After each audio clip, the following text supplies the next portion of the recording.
How to link Instagram to Facebook 2023. Hi guys, so in this video I will teach you how to link Instagram to Facebook 2023.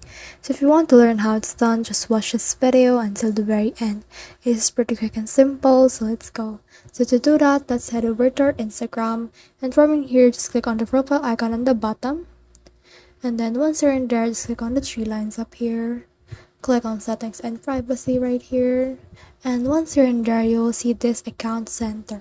This is under Meta, so just click on it, and once you have clicked on that, just click on the accounts right here, and then click on add accounts, and then you will have the option to add a Facebook account to your Instagram.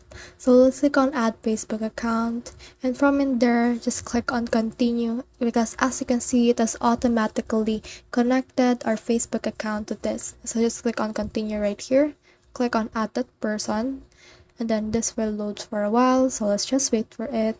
And as you can see, this Facebook account has been added to our Instagram. So that's the whole process. I hope this video helped you to link Instagram to Facebook 2023. If you have questions or comments, kindly put in the comment section below. And if not, do not forget to subscribe and like. Thanks.